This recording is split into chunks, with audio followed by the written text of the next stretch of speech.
La firma del DPCM, che istituisce la zona logistica semplificata a Porto di Venezia Rodigino, dà il via ad un progetto che potrebbe avere un effetto straordinario sul futuro di un territorio strategico per lo sviluppo economico veneto. Si stima infatti che l'istituzione della ZLS possa apportare nei territori interessati tra le province di Venezia e Rovigo quasi 2 miliardi e mezzo di investimenti e 177 mila posti di lavoro, con un incremento del 40% dell'export e dell'8,4% del traffico portuale attraverso agevolazioni statali e regionali, semplificazioni amministrative e burocratiche, condizioni creditizie favorevoli e l'istituzione di una zona franca interclusa.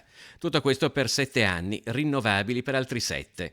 Un progetto che arriva al termine di un percorso partito dalla Regione con il sostegno delle categorie imprenditoriali. 3 anni di lavoro intenso per raggiungere finalmente un risultato importantissimo per il Veneto, la ZLS di Venezia e Rovigo, uno strumento determinante per lo sviluppo di quei territori.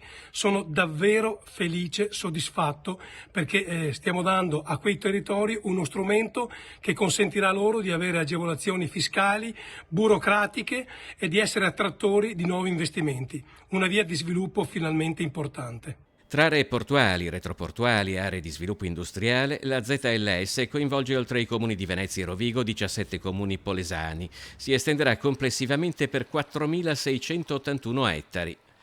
Ma l'arrivo della zona logistica semplificata non è un punto d'arrivo, è un punto di partenza su cui iniziare a lavorare per un territorio in cerca di un rilancio economico che cancelli le difficoltà dell'ultimo periodo.